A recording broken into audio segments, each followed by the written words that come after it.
well now. Just all of a sudden he started limping. He couldn't walk much. So when we got him here, we got to know that he has a tumor in his belly. Then he has diabetes. Then last week he got tick fever. He's been here for a week now. We were almost about to put him to sleep last week. I couldn't see him in trouble anymore. But then these guys convinced me not to. I just give him one more last chance. So yeah, let's whatever it takes. When they come here to take a final call, actually final call, they sign the euthanasia form. They signed it. Yeah, everything was done. But I just asked them, you just give me your 5 minutes. So then we just spoke to the owners, asked him if he would give it at least 2 days. So There is no improvement in 2 days, you can take your call. because we're not against it, we just felt this dog didn't require it.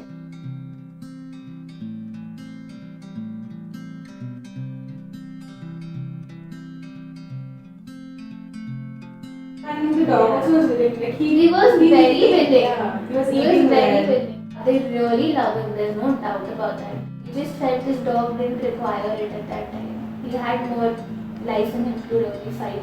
Good boy. Good boy.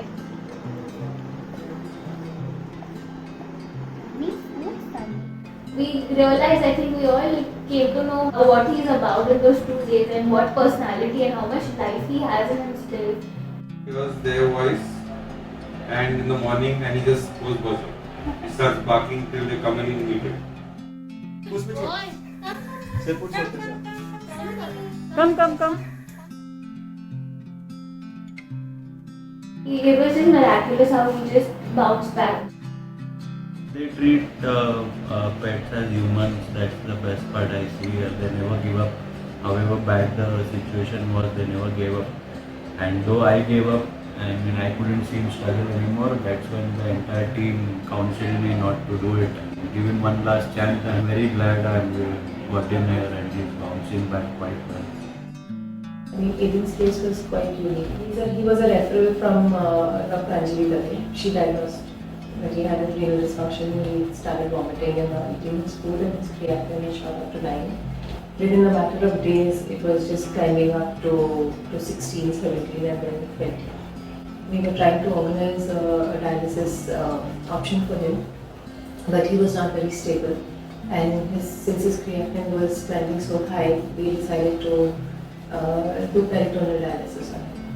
He responded very well, and from a creatinine of almost 20, came down to about 5.5.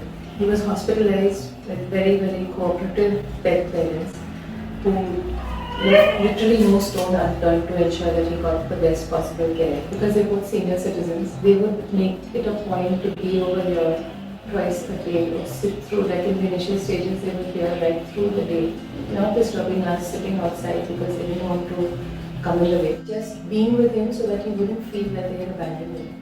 And that was their whole goal, that that we take him out for a walk, he knows that we are around, he doesn't think that we've left him over here.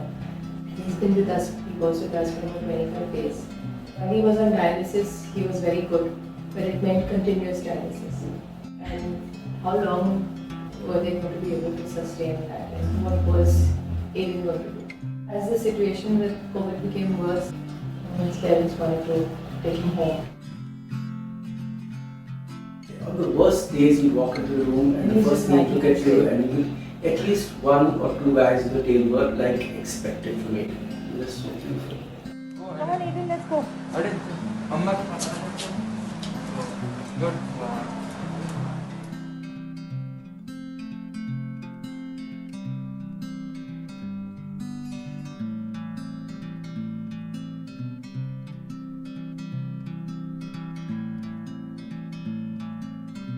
When it's your dog, you have to remember that they are as much a family member as your children, your parents.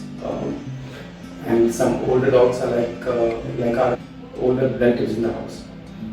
And I think the responsibility of looking after them is pretty much as it is with an older pet or an older relative. I always believe that once you get a pet, he is your family. When we can't disown our family members, we should not disown them. However sick they are, till the last day we just need to be with them. all they need is our love and care. And yeah, all these diagnoses are expensive, but if your own brother or your sister or your parents fall sick, you won't think about money. Then why do for